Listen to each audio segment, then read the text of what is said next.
राजाधिराज सद्गुरुनाथ सिद्धरामेश्वर महाराज की जय। राजाधिराज सद्गुरुनाथ श्री भव साहेब महाराज की जय। राजाधिराज सद्गुरुनाथ श्री काड़ सिद्धेश्वर महाराज की जय। गुरुर्ब्रह्मा गुरुर्विष्णु गुरुर्देवो महेश्वरा गुरु साक्षात् परब्रह्म तस्मै श्री गुरुवे नमः। ब्रह्मानन्दं परमसुखदं केवलं ज्ञानमूर्तिं द्वन्द्वातीतं गगनसदृशं तत्त्वमस्यादिलक्ष्यम् एकं नित्यविमलमचलं सर्वधी साक्षिभूतं भावातीतं त्रिगुणरहितं सद्गुरुं तं नमामि। श्रीगुरुचरणप्रतापे पुण्यपापे जाले त्रिभुवनसमतीर्थे ज्ञानगंगे मिळाली। शुभाशुभ पाहता भावना राम झाली निषदिनी गुरुराया उन्मनी झोपाली। जय जय रघुवीर समर्थ राजाधिराज सद्गुरुनाथ श्री काड़ सिद्धेश्वर महाराज की जय। श्री राम श्रीमद्दासबोध दशक पहला समास चौथा सद्गुरु स्तवन निरूपण पढ़ना प्रारंभ करता हूँ जी महाराज। श्री गणेशाय नमः। श्री सरस्वते नमः। श्री गुरुभ्यो नमः। श्री समर्थ सद्गुरु सिद्धरामेश्वराय नमः। श्री समर्थ सद्गुरु काड़ सिद्धेश्वराय नमः।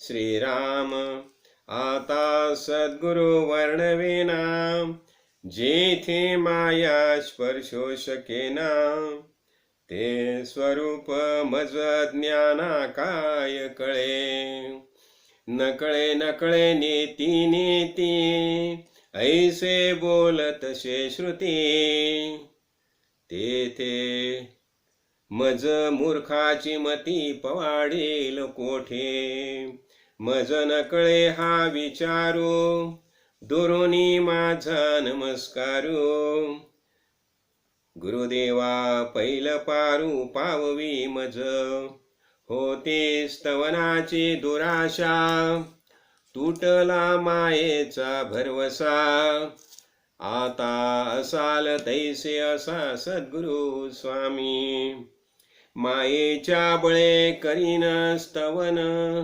ऐसे वांछित होते मन माया झाली लज्जायमान काय करू। जय जय रघुवीर समर्थ राजाधिराज सद्गुरुनाथ श्री काड़ सिद्धेश्वर महाराज की जय। राजाधिराज सद्गुरुनाथ श्री भाऊ साहेब महाराज की जय। राजाधिराज सद्गुरुनाथ श्री काड़ सिद्धेश्वर महाराज की जय। मूलम गुरुर्मूर्ति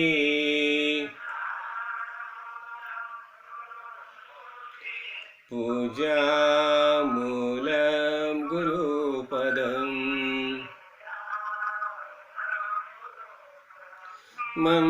मंत्रमूलं गुरुर्वाक्यम्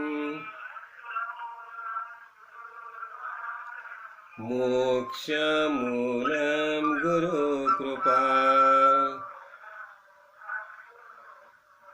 राजाधिराज सद्गुरुनाथ सिद्धरामेश्वर महाराज की जय। राजाधिराज सद्गुरुनाथ श्री भव साहेब महाराज की जय। राजाधिराज सद्गुरुनाथ श्री पाठ सिद्धेश्वर महाराज की जय। तो आज हम सब ये गुरु पूर्णिमा महोत्सव मनाने के लिए सब यहाँ इकट्ठा हो गए हैं। आज का दिन हम सब जो शिष्य है उनके लिए बहुत महत्वपूर्ण है, भाग्यशाली है, समझाना।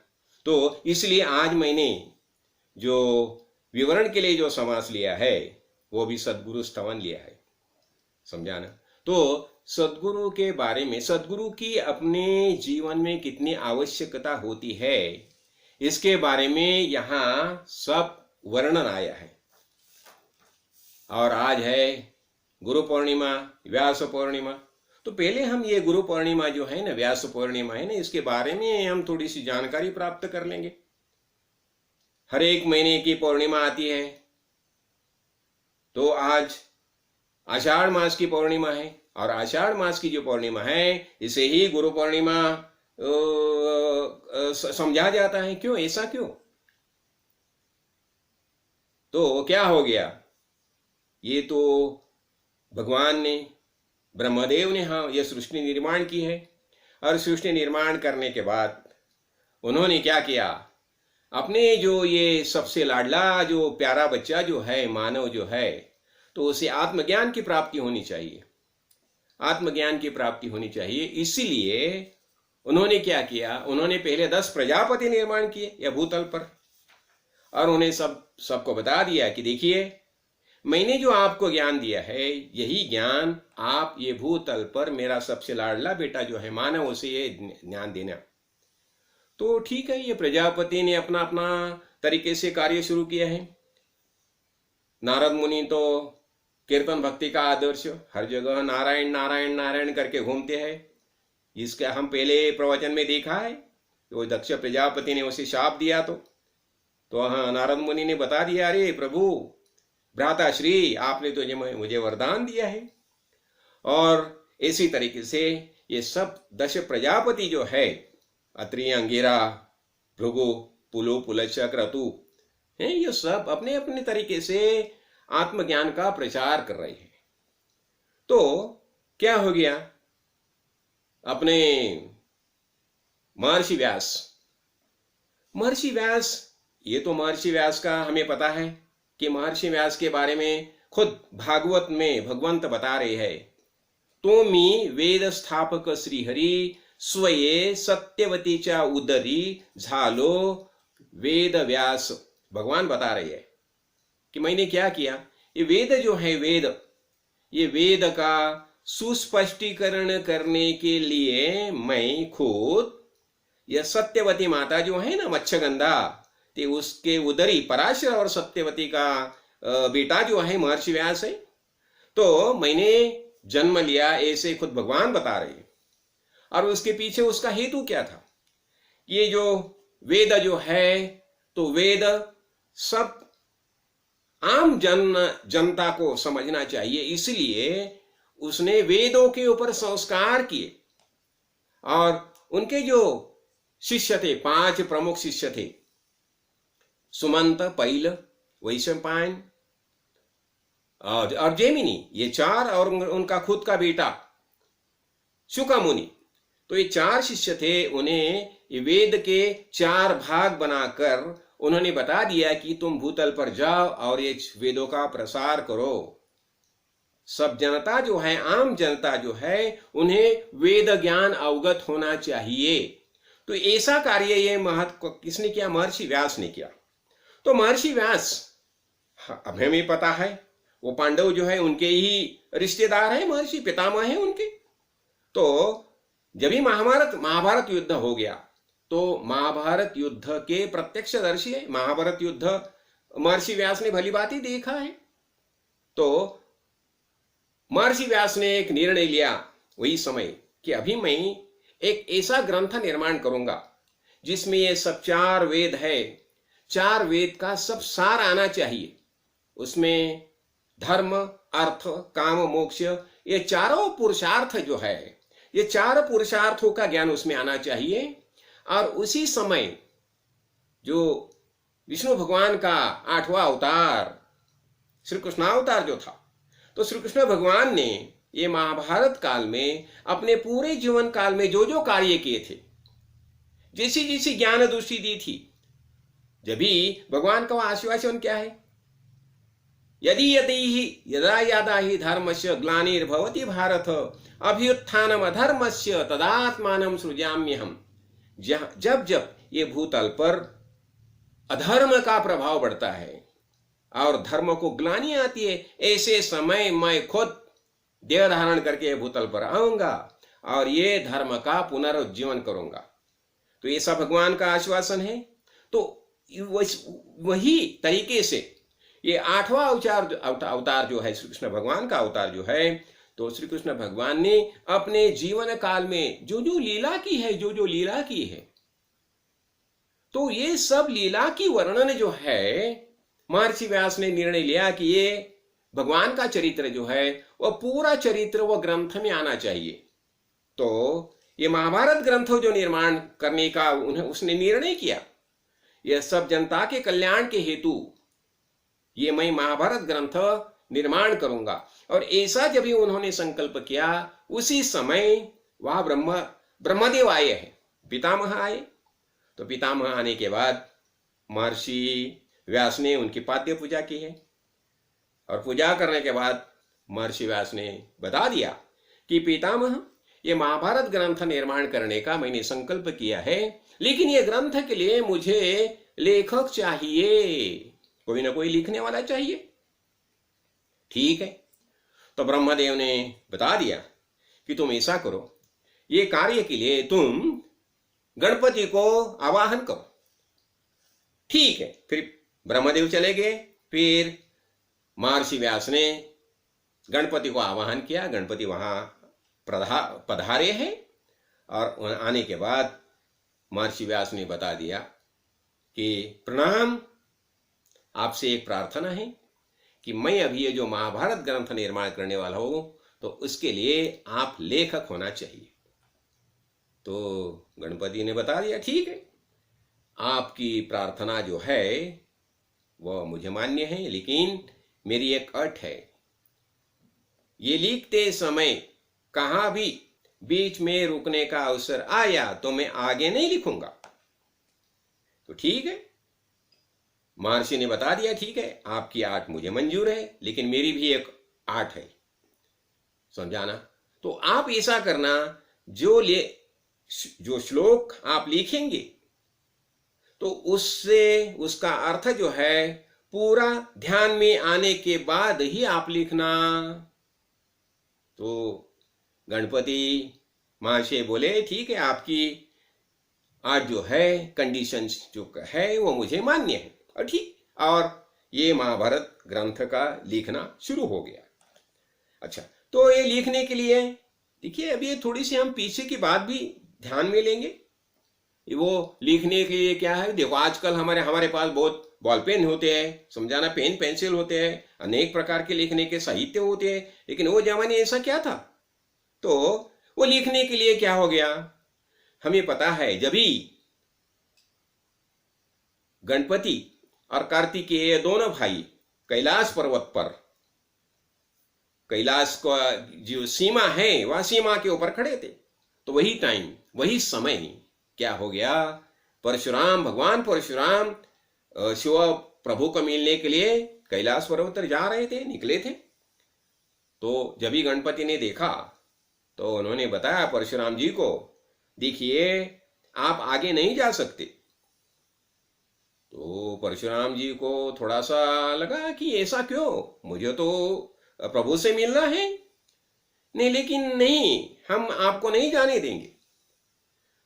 तो उसी समय जो गणपति और परशुराम जी से जो संघर्ष हो गया, तो उसी समय परशुराम जी ने जो परशु का प्रहार किया, तो गणेश जी ने वो प्रहार अपने जो दांत थे उसके ऊपर झेला, तो उनका एक दांत जो है उसका टुकड़ा हो गया।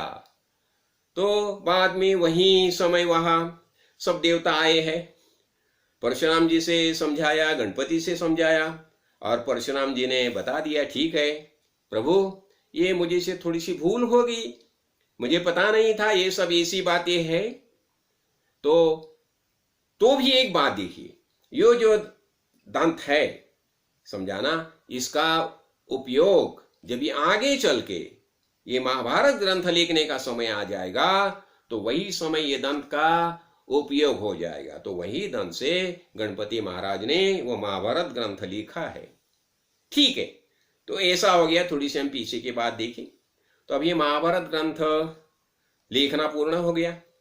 तो वही समय जब भी गणपति लिखते थे तो महर्षि व्यास क्या करते थे, एक 50 श्लोक होने के बाद एक श्लोक ऐसा डालते थे, वहां बताते थे, सुनाते थे कि वो श्लोक के 1, 2, 3 मिले हुए अर्थ निकलेंगे। तो वो अर्थ समझने के लिए थोड़ा सा समय गणपति जी को लगता था। उसी समय उनके और 50 श्लोक तैयार हो जाते थे। ऐसे 1,02,000 और 1,02,17 श्लोक सब हो गए महाभारत के। और उन श्लोकों के बारे में महर्षि व्यास खुद बताते हैं कि उनमें 8,000 श्लोक ऐसे हैं कि जो मैं जानता हूं, शुकमुनि जानता है, लेकिन संजय जानता है नहीं, मैं नहीं बता सकता। क्यों? वो श्लोक जो ऐसे हैं उनके 2-3 अर्थ निकलते हैं। ठीक है, तो ये महाभारत ग्रंथ जो है संपूर्ण विश्व के कल्याण के लिए जो निर्माण किया, तो वो जिस दिन वो पूर्ण हो गया वही दिन था आषाढ़ी पौर्णिमा, आषाढ़ महीने की पौर्णिमा, आज की पौर्णिमा। तो आज के दिन ये महाभारत ग्रंथ लिख के पूर्ण हो गया। इसलिए महर्षि व्यास के जो शिष्य हैं उन्होंने निर्णय लिया कि आज की पौर्णिमा जो है ये पौर्णिमा का नाम दिया रखा जाएगा व्यास पौर्णिमा। तो व्यास पौर्णिमा अभी परंपरा से महर्षि व्यास गुरु है, तो व्यास पौर्णिमा और वही पौर्णिमा गुरु पौर्णिमा, ऐसा ये नाम उसे प्राप्त हो गया और ये गुरु पौर्णिमा करके मशहूर होगी। और अभी क्या होता है देखिए, अभी ये गुरु पौर्णिमा ये जो नामधारक शिष्य है, समझाना है, गुरु से जिसने ये ज्ञान प्राप्त किया है, अनुग्रह लिया है, तो हरेक शिष्य ये गुरु पूर्णिमा के दिन आश्रम में अपने गुरु जी को मिलने के लिए जाता है। समझा? उसमें क्या होता है, ये गुरु जी के बारे में कृतज्ञता भाव, सदगुरु भगवान आपने हमें ज्ञान दिया, इसलिए आपसे हम शरणागत हैं, और इसलिए अपना ज्ञान का निश्चय पक्का करने के लिए हर गुरु पूर्णिमा के दिन, ये व्यास पूर्णिमा का दिन, अनुग्रहित शिष्य अपने सदगुरु भगवान से मिलने जाते हैं। समझाना? तो ये इसीलिए ये गुरु पूर्णिमा अपना परंपरा में, अपना संस्कृति में एक बहुत महत्वपूर्ण त्योहार करके मनाया जाता है। और दूसरा क्या होता है देखिए, जब भी हम ये भूतल पर नरदेह धारण करते आते हैं तो बिना गुरु नहीं रह सकते, हरेक को गुरु ही होना ही चाहिए। तो अभी देखो गुरु के बारे में हम जब ये सोचते हैं ना, देखिए अभी मैं जैसा जैसा मेरे दिल में कुछ जो बातें आएंगी मैं वैसे वैसे बताते जाऊंगा। अभी गुरु गुरु गुरु हम बोलते हैं ना, तो हम पहला गुरु किसे मानते हैं? मातृदेवो भव, पितृदेवो भव। तो पहला हम माता गुरु मानते हैं, माता ही अपना पहला गुरु है। माता हमें पहले सिखाती है, पहले शब्द जब भी हम उच्चारते हैं तो माता बताती है कैसे कैसे बोलना चाहिए, कैसे कैसे क्या करना चाहिए। जब हम पहला पाँव उठाते हैं तो हमें माता सिखाती है, हमारे पिता सिखाती है, इसलिए माता और पिता ये भी हमारे गुरु हो गए।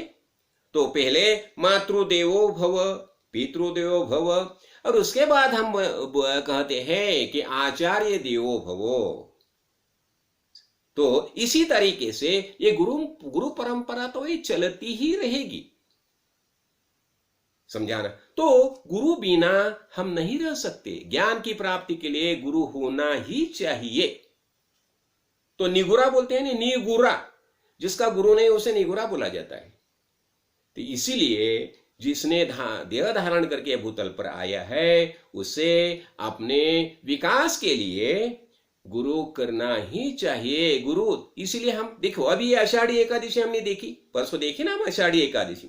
तो आषाढ़ी एकादशी से चातुर्मास का प्रारंभ होता है। तो आषाढ़ी एकादशी लेके प्रबोधिनी एकादशी तक ये चातुर्मास रहता है। तो प्रबोधिनी एकादशी को क्या बोला जाता है? प्रबोधिनी। तो उपनिषद में क्या बताया जाता है? उत्तिष्ठत जागृत प्राप्य वरान निबोधत। उठिए उठिए, ठीक है, खाली उठना ही नहीं है, जागृत, जगा, जग जग जाओ, जग जाओ, जागृत प्राप्य वरान, सदगुरु भगवान को शरण जाओ और उससे वर प्राप्त कर लो, ज्ञान दृष्टि प्राप्त कर लो।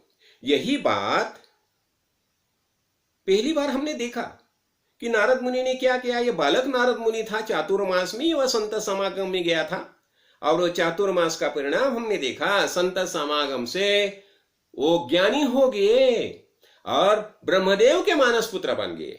ये ज्ञान दृष्टि कैसे प्राप्त होगी? संत समागम से प्राप्त होगी और गुरु के कारण प्राप्त होगी। तो इसीलिए हमें गुरु को प्राधान्य देना ही चाहिए। देखो, अभी जब हम ये देखते थे, अर्जुन विषाद योग देखा शुरू में हमें, और अर्जुन विषाद के योग के बाद जब सांख्य योग देखा, तो अर्जुन विषाद योग में जिस समय अर्जुन भगवान को पूछता है, कार्पण्य दोष अपहत स्वभाव पुच्छामि त्वाम धर्म सम्मूढ़ चेता यश्रेष्याम ब्रूहि तन्मे शिष्यस्तेहम शाधिमाम त्वाम प्रपन्नम। क्या बताया अर्जुन ने? कि मैं आपका शिष्य है और शिष्य भाव से मैं आपको शरण आया हूं, तो अभी आप मुझे ज्ञान का बोध करो। तो ऐसा इसीलिए ज्ञान का बोध किया जाता है और हरेक आदमी अपने जीवन में कभी ना कभी ये अर्जुन की भूमिका में आता ही है। इसलिए अच्छा होता है कि हम ये गुरु पूर्णिमा के अवसर पर सदगुरु भगवान के सानिध्य में जाए और सदगुरु भगवान से ज्ञान का बोध प्राप्त करें। तो ये इसीलिए यही तरीके से तो महर्षि व्यास के बारे में क्या बोला जाता है? महर्षि व्यास हम देख रहे हैं ना, तो महर्षि व्यास के बारे में एक बहुत महत्वपूर्ण बात बताई जाती है। महर्षि व्यास ये जो है ना, तो ये महर्षि व्यास के बारे में महर्षि व्यास तो हम हाँ अभी हमने देखा कि ये पराशर ऋषि और मत्स्यगंधा, तो मत्स्यगंधा उसका ही नाम हो गया बाद में सत्यवती, तो उनका ये पुत्र है। तो ये इसके बारे में ये बताया जाता है वसुदी। नमोस्तुते व्यास विशाल बुद्धे फुल्लार विंदाय तपत्र नेत्र येन त्वया भारत तैल पूर्णा प्रज्वालितो ज्ञानमय प्रदीपा। ये महाभारत ग्रंथ जो है इसके बारे में क्या बोला जाता है? नमोस्तुते व्यास विशाल बुद्धे। महर्षि व्यास की बुद्धि कैसे है? विशाल बुद्धि है। इसलिए क्या बताया जाता है? व्यासोच्छिष्टम जगत सर्वम।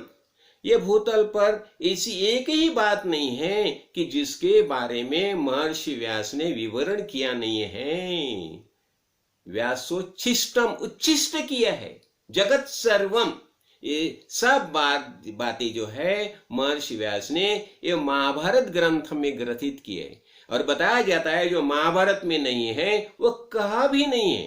ऐसा ये महाभारत ग्रंथ निर्माण किया। तो क्या बोला है? फुल्लार विंदाय तपत्र नेत्रम और येन त्वया भारत तैल पूर्णा। ये भारत तैल पूर्णा प्रज्वालितो ज्ञानमय प्रदीपा। ये क्या है? ये महाभारत रूपी जो है ना, ये प्रज्वालित किया है। क्या? ज्ञानमय, ज्ञान का सागर है, ये ज्ञान का भंडार है।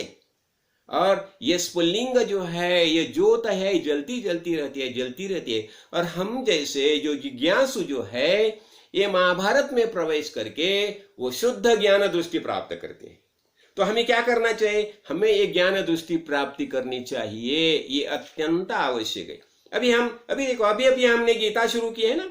अभी गीता जब ही हमने पहला देखा, पहला हम अर्जुन विषाद योग देखा। जिसमें अर्जुन जब भी ये सब रिलेशन जो आपदा संबंधी है, रिश्ते जा रहे सामने देखता है तो वो मोहजनित होता है और उसके हाथ में धनुष्य गिर जाता है और वो मोहजनित होके भगवान को बोलता है, नहीं, मैं इनके साथ युद्ध नहीं करूंगा, इसके बदले मैं जंगल में जाके तपश्चर्या करूंगा। ऐसा जब महर्षि व्यास को बताते हैं, इसे श्री कृष्ण भगवान को बताते हैं, तो श्री कृष्ण भगवान ने उसने ज्ञान का बोध किया है, हमने देखा है वो। तो ये भगवत गीता जो है, ये भगवत गीता ग्रंथ जो है, यही महाभारत के अंदर आया है, समझा ना। तो यह बताया क्या है, ग्रथिता, ये महाभारत में इसका ग्रथन किया है, महाभारत में लिया है। तो ये भगवत गीता ग्रंथ ये महाभारत में ही है। अच्छा, अब ये महाभारत ग्रंथ का हमने देखा महाभारत के बारे में। और ऐसा जब ही देखो, एक समय ऐसी बात होगी जब इस स्वर्ग में ये 4 वेद है, तो 4 वेद और महाभारत, इसकी तुलना करना हो गया, तुलना करने का समय आ गया। तो वहां महाभारत ग्रंथ ये चारों वेदों से ऊपर उठा है, अधिक महत्वपूर्ण हो गया है। ये महाभारत में तो सब ज्ञान की सब बातें आई है, भगवत गीता भी महाभारत ग्रंथ में है। तो हम एक भगवत गीता समझ लेंगे पूरा जिंदगी में तो भी हमारे लिए बहुत हो गया, बहुत हो गया।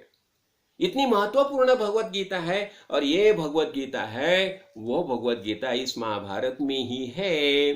तो ऐसा ग्रंथ जो है महाभारत ग्रंथ, ये महर्षि व्यास ने निर्माण किया आज के दिन, इसलिए आज का दिन बहुत महत्वपूर्ण माना गया है। और आज के दिन सब जो अनुग्रहित शिष्य जो है वो अपने अपने गुरु के पास जाते हैं और गुरु ने जो बोध दिया है उसका निश्चय पक्का करके लेते हैं।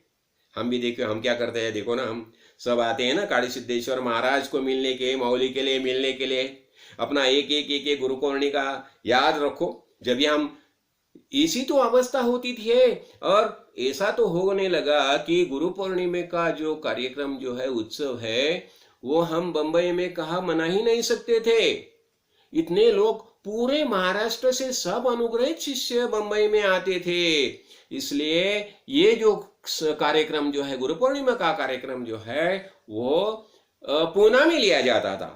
पूना में एक मोरिया मंगल कार्यालय है, तो मोरिया मंगल कार्यालय में यह कार्यक्रम लिया जाता था। और मोरिया मंगल कार्यालय क्यों, वहां एक तो वह कार्यालय है, बहुत बड़ा हॉल है और बाजू में गाड़ी पार्किंग के लिए बहुत ओपन स्पेस है, समझाना। और ये कार्यक्रम के लिए बंबई, जहां वहां से कम 100 लग्जरी बसेस आती थी और दूसरी जो अपनी खुद की जो गाड़ियां, ऐसे कम से कम 150 ऐसी गाड़ियां आती थी। इतना गाड़ी पार्किंग करने के लिए इतना बड़ा जगह चाहिए, इसलिए कार्यक्रम मोरिया मंगल कार्यालय में होके आ जाता था। अभी एक बात मुझे आज आ गई, अभी जैसे शिष्य होने के बाद देखो हम क्या करते हैं, कुछ भी होने दो, सत्संगम सततम कुरु दुस्संग सर्वथैव त्याज्यम। तो संत संगम में हम आते ही है।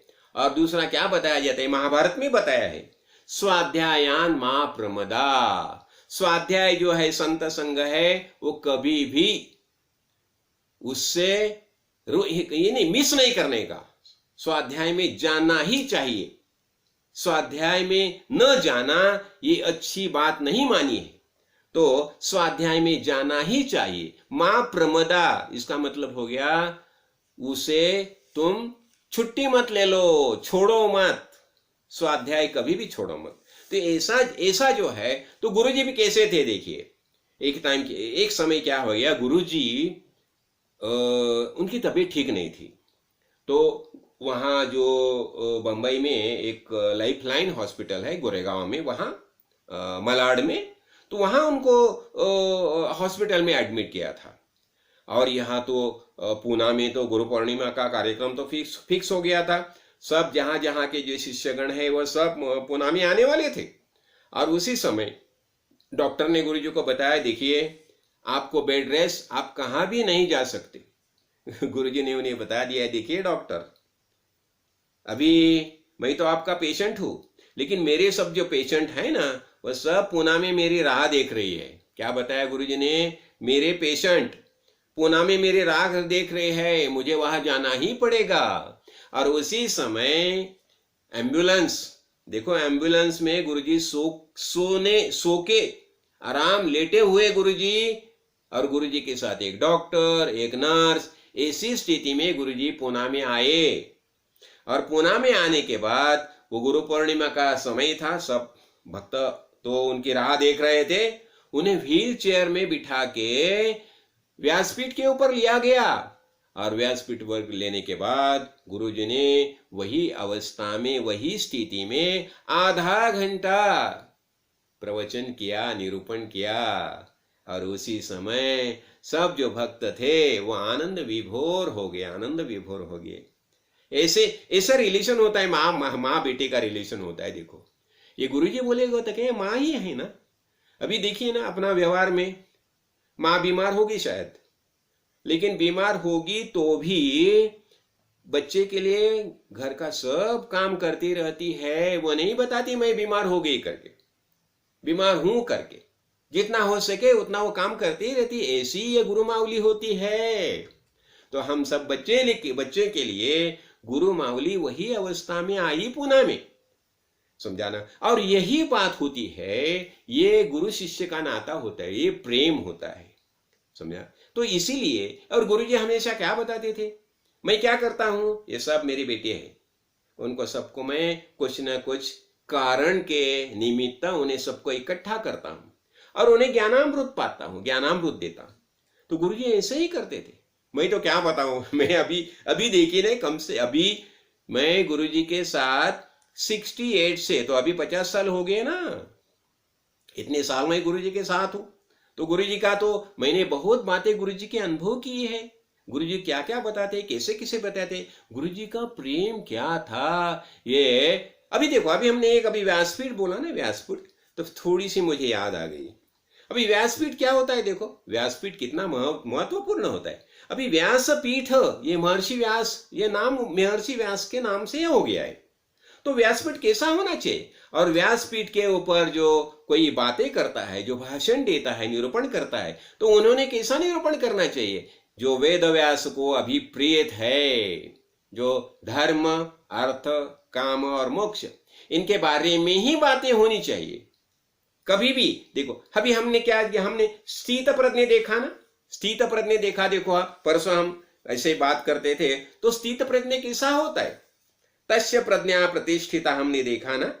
तो यह देखिए क्या होता है। तो ये स्थित प्रज्ञ जो है, तो स्थित प्रज्ञ की भूमिका जो है, ये भूमिका में हमें आना ही चाहिए।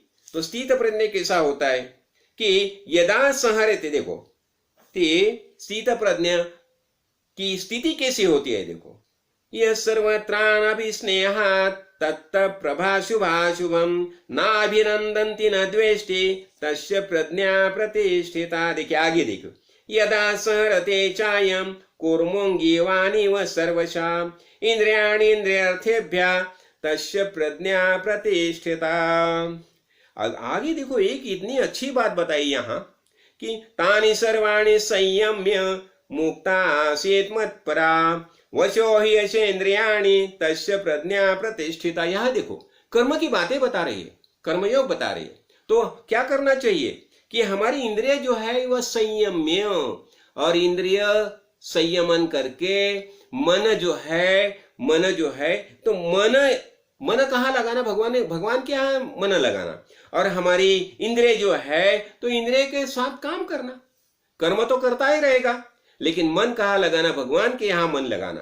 तो ऐसी और एक बता दे, देखो विषयान विनिवर्तन्ते निराहास्य देहिना। तो विषय के बारे में सबसे बड़ी बात जो बताई जाती है, तो महर्षि व्यास बताते हैं कि जब भी कोई व्यासपीठ के ऊपर कोई बातें बता रहा होगा, वो विषयान जो है, पंच विषय जो है, पंच तन्मात्रा जो है, तो उसमें से क्या करना चाहिए, अलिप्त होना चाहिए, अनासक्त होना चाहिए। तो विषय के बारे में बातें नहीं होनी चाहिए। तो बातें कैसे होनी चाहिए, धर्म के बारे में। अभी धर्म हम बताते हैं, धर्म किसे बताया जाता है, हमारा धर्म क्या है, वास्तविक आत्मा का धर्म आनंद। हम हर एक बात जो करते हैं, क्यों करते हैं, आनंद के लिए करते हैं। इसलिए क्या बताया जाता है, महाराज बताते थे, हम देखिए, हम आनंद किसे बोलते हैं? जिसका त्याग कभी भी, ज्याचा कधी तिरस्कार संभवत नाही, जे सतत हवंसं वाटतं त्याला आनंद म्हणायचं. क्या बताते थे गुरुजी? बताते थे, ज्याचा कधी तिरस्कार संभवत नाही, जे सतत हवंसं वाटतं त्याला आनंद म्हणायचं. इसका मतलब क्या हो गया? ऐसी बात है जो हमेशा चाहिए, जिसकी चाह कायम रहती है. वो कभी भी ऐसा नहीं होता कि अभी वो ये नहीं चाहिए, ये मुझे नहीं चाहिए, ऐसी बात उसके बारे में कभी भी नहीं होती. और उसकी चाह कायम स्वरूपी रहती है, वही आनंद है. आनंद कैसा होता है? आनंद हम हर क्षण हर पल हम आनंद चाहते हैं. ऐसी ही एक बात है कि जिसकी चाह जो है वो कायम स्वरूपी रहती है, वही आनंद है. और वही हमारा वास्तविक स्वरूप है, और वही आत्मा है. तो आत्मा का दूसरा नाम क्या बताया जाता है? आनंद. समझा ना? तो अभी हम क्या देखा? हम व्यासपीठ देखते हैं. तो अभी व्यासपीठ को विशेष महत्व इसलिए दिया जाता है, जब हम व्यासपीठ के ऊपर जाते हैं तो भगवान नाम के संबंधी में, भक्ति के संबंधी में जो जो कुछ होगा वही हमें बताना चाहिए. और ये व्यासपीठ में हमेशा देखो 4 महापुरुष वहां मौजूद रहते हैं. जो व्यासपीठ होता है ना, वहां 4 महापुरुष मौजूद होते हैं. कौन 4 महापुरुष? एक पहले हमारे सदगुरु तो होते हैं, हमारी गुरु परंपरा तो होती है, और अपना आदिनाथ गुरु सकल सिद्धांत सा जो पहले जो गुरु है शिवशंकर, वो तो होते ही है. दूसरी बात, अभी जब भी भगवान से प्रश्न पूछा गया, नारद मुनि ने पूछा भगवान को, भगवान आपको ढूंढना है तो हम कहाँ ढूंढे? तो भगवान बताते हैं, मद्भक्ता यत्र गायन्ते तत्र तिष्ठामि नारदा. जहां मेरे भक्त मेरी गान करते हैं, मेरी भक्ति करते हैं, वहां मैं तिष्ठत रहता हूं, वहां मैं रहता हूं, हमेशा मैं वहां मौजूद रहता हूं. तो भगवान आ गए वहां. और एक बात देखिए, जब भी हनुमान जी, मारुति राय को प्रश्न पूछा गया, राम राय ने बताया कि अरे मारुति राय, तूने मेरा एवढा अच्छा काम किया है, कुछ न कुछ वरदान मांगो. तो मारुति राय क्या बताते हैं, देखो, यावद् राम कथा देवो पृथ्वीव्यां विचरस्यति तावदेव मयि प्राणा तिष्ठन्तु वरदोषि मे. क्या बताया देखो, जभी तक ये भूतल पर राम कथा चलती रहती है, रहेगी, तभी तक मेरे प्राण रहने चाहिए. और राम राय ने बताया तथास्तु. ये मारुति राय को वरदान दे दिया. इसलिए जहां जहां राम कथा चलती रहती है, जहां जहां संत संग होता है, वहां वहां मारुति राय मौजूद रहते हैं. हो गया. तो भगवान रहते हैं, मारुति राय रहते हैं, हमारी परंपरा के गुरु रहते हैं. समझा? तो इसी तरह ये सब महापुरुष वहां क्यों रहते हैं? हमें आशीर्वाद देने के लिए. मारुति राय वहां है, भगवंत वहां है, हमारे परंपरा के गुरु वहां है, और महर्षि व्यास है. क्यों? वो व्यास पीठ है. और हमें पता है महर्षि व्यास तो चिरंजीव है. ठीक है. अभी इसके बारे में एक कहानी मेरे ख्याल में आ गई. जब भी अपने शंकराचार्य अपने ब्रह्म सूत्र के ऊपर विवेचन कर रहे थे, तो वहां एक ब्राह्मण हमेशा आके बैठता था. ये विवेचन चल रहा है शंकराचार्य का, और वो ब्रह्म सूत्र के ऊपर, ये ब्रह्म सूत्र तो महर्षि व्यास ने ही लिखी है, तो उनके ऊपर जब भी विवरण होता था तो एक ब्राह्मण आके बैठता था. तो एक दिन क्या हो गया, शंकराचार्य के जो शिष्य थे उन्होंने शंकराचार्य जी से पूछा, आचार्य हम देखते हैं एक ब्राह्मण आता है, हमेशा बैठता है, यहाँ कार्यक्रम होने के बाद चला जाता है, ये कौन है, जरा जानकारी तो लेनी चाहिए. तो फिर शंकराचार्य ने वो ब्राह्मण को पूछा, प्रभु आप कौन हैं? आपकी सही पहचान ये सबको होनी चाहिए, ये पहचान दीजिए. तो वहां महर्षि व्यास प्रकट हो गए. देखिए, और महर्षि व्यास ने बता दिया कि ठीक है मैं ही हूं. तो फिर शंकराचार्य जी ने बता दिया, फिर प्रभु आपने जो बताया था ये वेदांत सूत्र के ऊपर भाष्य करने का, वो तो काम हो गया, अभी मुझे आज्ञा दीजिए. और उसी समय आचार्य शंकराचार्य की उम्र थी 16 साल की। और महर्षि व्यास ने बता दिया, नहीं, और 16 साल आपको यह भूतल पर जीना है और आपका कार्य बाकी है। देखिए, ऐसे महापुरुष भूतल पर आते हैं, किसी लिए आते हैं? हमारे कल्याण के लिए। जो शंकराचार्य ने जो कार्य किया है, ये शंकराचार्य भी कितना, वो तो साक्षात शिव के अवतार थे, उसमें कुछ संशय नहीं है। लेकिन तो भी देखिए, ये भगवान की योजना देखिए।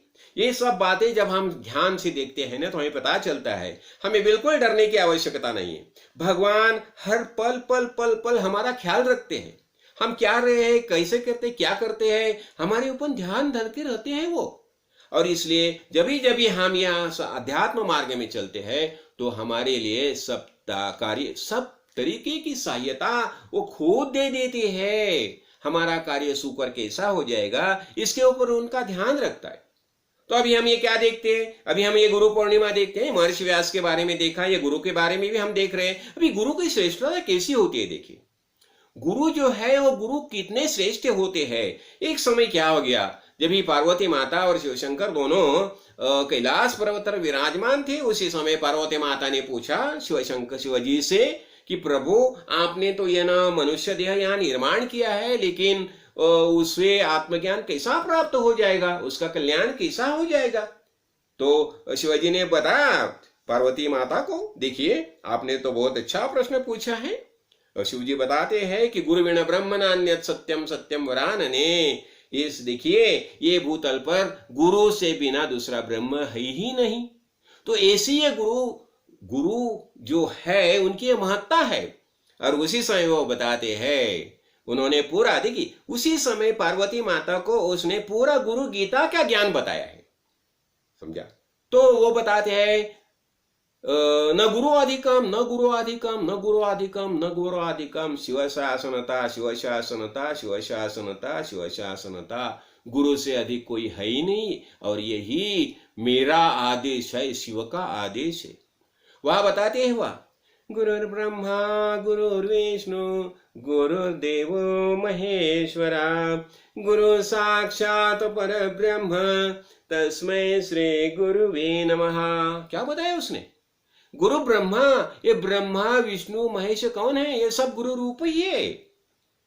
और यही बताते हैं कि और वो गुरु के बारे में बताए, गुकारस्त्वन्धकारश्च रुकारस्तेज उच्यते अज्ञानग्रासकं ब्रह्म गुरु एव न संशया। देखो, गु में क्या होता है? एक गु और ध्रु दो शब्द है ना। तो शिव शंकर बताते हैं, गुकारस्त्वन्धकारश्च, ये गु शब्द जो है वो अंधकार का विवरण करता है। अंधकार मीन्स माया का विवरण करता है, जो अशाश्वत है उसका विवरण करता है। तो गुकारस्त्वन्धकारस्य और रुकारस तेज उच्यते, रु जो शब्द है वो तेज का अनुमोदन करता है, तेज बताता है। और तेज का मतलब हो गया आत्म तत्व ज्ञान। तो ये गुरु शब्द है, तो गुरु शब्द दोनों शब्द मिला के क्या हो गया? अज्ञान ग्रासकम ब्रह्म। जो अज्ञान जो है हमारे अंदर, जो अज्ञान जो भाव तैयार होता है, और ज्ञान की प्राप्ति करने के लिए अज्ञान का ग्रास करने वाला, अज्ञान को दूर करने वाला जो ब्रह्म है, वही सद्गुरु है। देखो, और क्या बताता है गुरु गीता में? गुरु गीता में देखिए, ऐसे 176 श्लोक है, हर एक श्लोक बहुत बहुत महत्वपूर्ण है। उन्होंने और एक बताया, देखो वो बताते हैं उसमें, अनेक जन्म संप्राप्त कर्म बंध विदाहीन आत्मज्ञान प्रदानेन तस्मै श्री गुरुवे नमः। क्या बताया? अनेक जन्म संप्राप्त कर्म बंध विदाहीने। देखिए, आज तक हमारे अनेक जन्म हो गया। भगवान भी बताते हैं ना अर्जुन को, अरे अर्जुन, तुम्हारे सब जन्म मैं जानता हूं। ये भगवत गीता में बताते हैं, तुम्हारे सब जन्म मैं जानता हूं। और इतना नहीं, ये सूर्य जो है, सूर्य को ज्ञान मैंने दिया है। मैं तो अनादि हूं, आदि अंत, मुझे आदि नहीं है और अंत भी नहीं है। तो ऐसा मैं जो हूं वह तुम्हारी सब जन्म जानता हूं। तो अनेक जन्म संप्राप्त, तो अनेक जन्म में तू हूं, हम जो जो कर्म करते हैं वो सब कर्म की जानकारी गुरुजी की होती है। और इसलिए गुरुजी क्या करते हैं, हमें ऐसे रास्ता बताते हैं कि जिस रास्ते से जाने के बाद ये सब कर्म बंधन जो है छूट जाते हैं, टूट जाते हैं। तो अनेक जन्म संप्राप्त कर्म बंध विदाहीने उसका दाह करता है और आत्मज्ञान प्रदानेन, और आत्मज्ञान देता है हमें। और आत्मज्ञान होने से क्या होता है, ये सब बंधन छूट जाते हैं। हम छूट गए, पहले तो हम पकड़ के बैठे थे मेरा मेरा मेरा करके, अभी हो गया सब भगवान का हो गया। तो इसलिए हम एक ज्ञान प्राप्त करते हैं। और भगवत गीता में एक बहुत महत्वपूर्ण श्लोक बताया गया है, हरौ गुरो त्राता गुरुरुष्टौ न कंचन तस्मात् सर्व प्रयत्नेन श्री गुरुम शरणं व्रजो। क्या बताए देखो। और ये श्लोक के पीछे एक कहानी भी है, वो भी मेरे ख्याल में आ गई। देखो अभी क्या बताया, हरौ रुष्टौ गुरु त्राता। हरौ बोलेगा तो शिवशंकर, समझे शिवशंकर क्रोधित हो गए तो क्या हो जाएगा, तो भी तुम्हें गुरु रक्षण करेंगे, त्राता है तुम्हारे गुरु। लेकिन गुरु रुष्ट हो जाएंगे तो तुम्हारा कोई भी रक्षण करना नहीं, तुम्हारा कोई तारणहार नहीं है। इसलिए गुरु को शरण जाना चाहिए।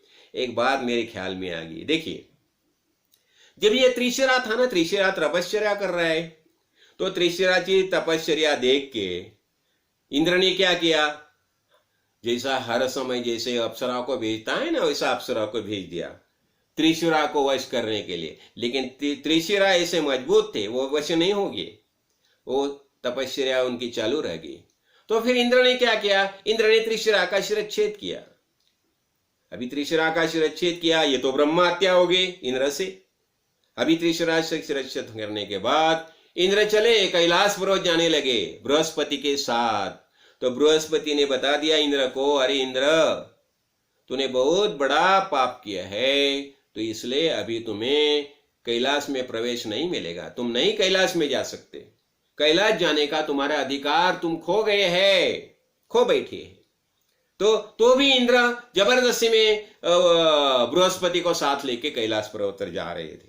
तो वहां शिवाजी ने क्या किया, एक भिल्ल के बेश में शिवाजी आए, खड़े रह गए वहां, उसका उनका रास्ता रोक लिया। तो इंद्र ने बता दिया यो भिल्ल को, तुम मुझे पहचानते नहीं, मैं इंद्र हूं, इंद्र, और मुझे वहां जाना चाहिए, मुझे शिव प्रभु से मिलना है। तो भिल्ल ने बता दिया, देखिए आप वहां नहीं जा सकते, ब्रह्मा हत्या होगी, ब्रह्मा हत्यारी को तो कैलाश में प्रवेश ही नहीं है, ऐसी अवस्था है। तो इंद्र ने क्या किया, इंद्र जी ने उसके ऊपर बाण चलाया। तो बाण चलाया तो अभी शिवजी वो भिल्ल जो है वो क्रोधित हो गए, और उनका जो तीसरा जो नयन है वहां से एक अग्नि कुंज निकल गया। और अग्नि निकलने के बाद वो इंद्र दौड़ने लगा, इंद्र के पीछे चलने लगा, और इंद्र भागता है भागता है भागता है।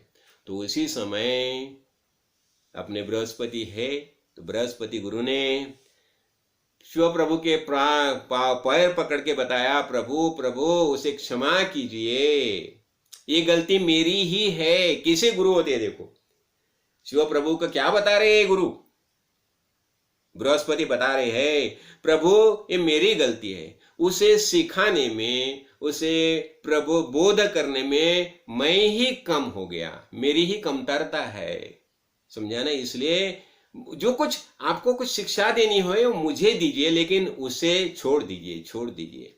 ऐसे जब भी शिवाजी जी की प्रार्थना की तभी शिवाजी प्रसन्न हो गया, और शिवाजी ने बताया ठीक है, अभी तुम बताते हो इसलिए मैं उसे छोड़ देता हूं। और जो अग्निगोल जो है, वो जो इंद्र के पीछे छोड़ा था, वही समुद्र में गिर गया, चला गया। और समुद्र में चला जाने के बाद वहां जालंधर दैत्य की निर्मित हो गई। आपको पता है ये बात, समझाना। ये अगली कथा है, हम देखेंगे कभी ना कभी। तो लेकिन यहाँ क्या, यहाँ हम क्या देखना चाहते हैं कि जब भी गुरु रुष्ट होता है, देव रुष्ट होता है, तो भी हमारा संरक्षण गुरु करते।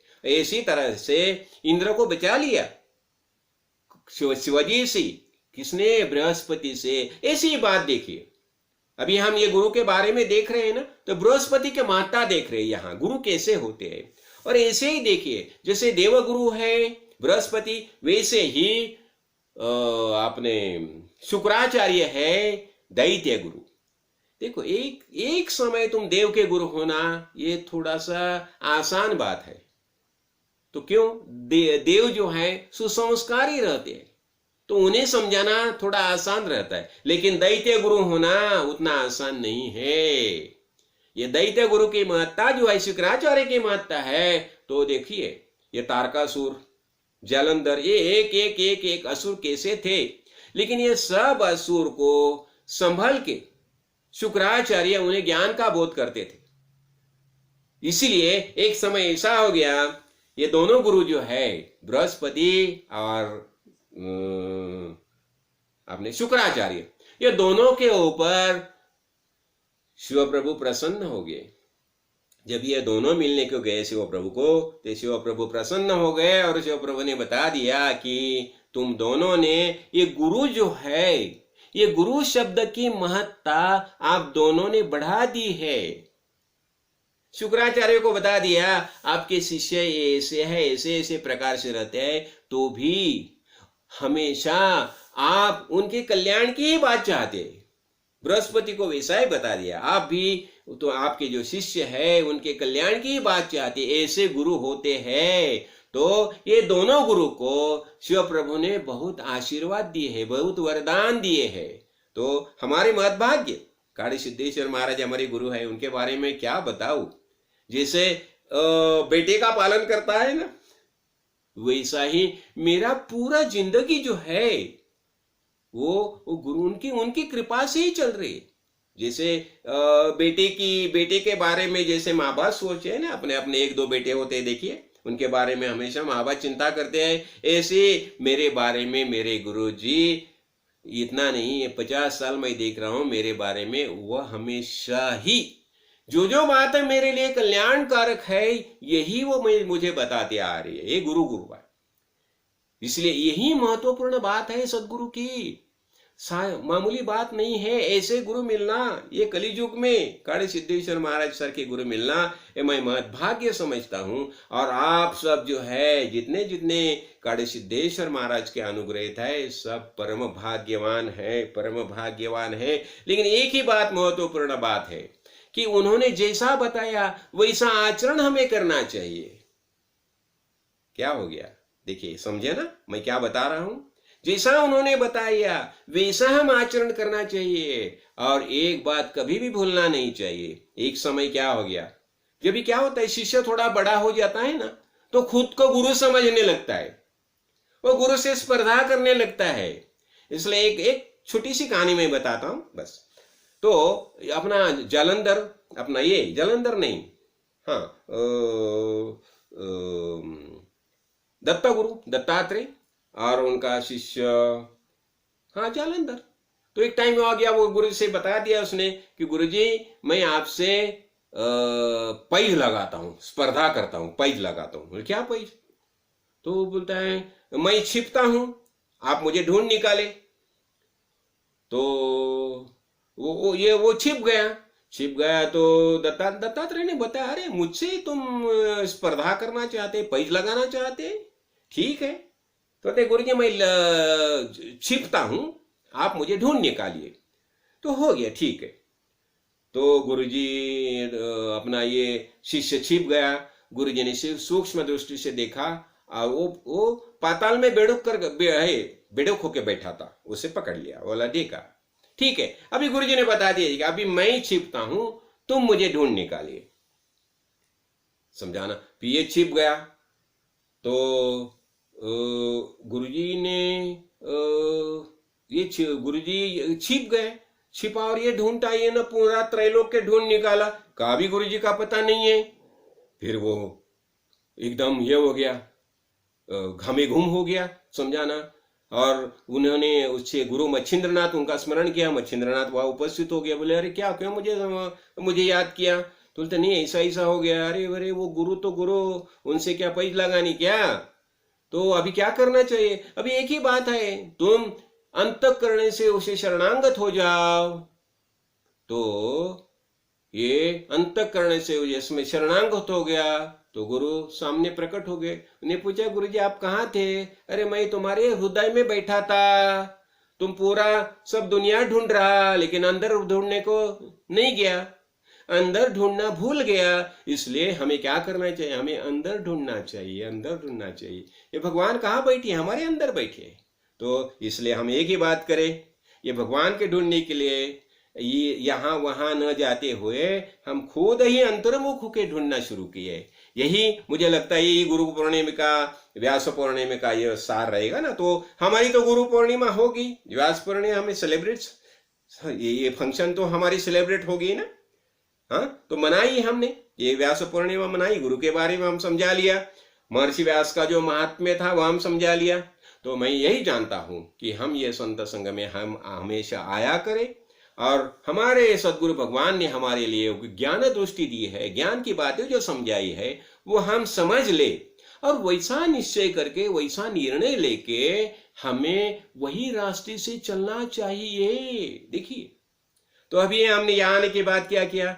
मैं तो सोचता था अभी ये तो उत्तराखंड में जा रहा हूँ, अभी क्या करेगा महाराष्ट्र में। तो मैं हमेशा महाराष्ट्र मराठी में ये निरूपण करता था, प्रवचन देता था। मैं बोला अभी उत्तराखंड में जाने के बाद कैसा हो जाएगा? मैं बोला ठीक है, अभी हो गया उतना बहुत हो गया। लेकिन गुरुजी ने मुझे एक दिन जगा दिया और बोला, अरे क्या सो रहा है, चलो उठो, तुम्हारा प्रवचन चालू करो। और फिर मैंने सोचा अभी यहाँ प्रवचन तो चालू करना है तो क्या करना। तो फिर मैंने गुरुजी की कृपा से निर्णय लिया कि यहाँ मैं हिंदी में प्रवचन करूंगा। यार देखिए, ये प्रवचन करने वाला मैं कौन हूँ? ये सब कर्ता करविता जो है सदगुरु भगवान है, मेरे सदगुरु भगवान कर्ता करविते है। इनकी कृपा से ही मैं आज तक जो कुछ हूँ, उनकी कृपा से सब कर रहा हूँ। और उन्होंने जैसा मुझे बताया वही रास्ते से चलना, यही मैं मेरा आदि कर्तव्य समझता हूँ, यही मेरा फर्ज है। इसीलिए बताया जाता है, गुरु ने जैसा जैसा बताया वैसा वैसा हमें करना चाहिए। और ये गुरु कहाँ होता है?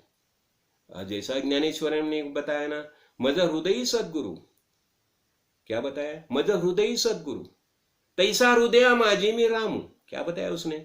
मेरे हृदय में सदगुरु है, वैसे राम भी मेरे हृदय में है। लेकिन देखिए बात ऐसी है कि हृदय में आप एक समय एक को ही रख सकते हैं, एक तो गुरु को रख सकते हैं, नहीं तो राम को रख सकते हैं।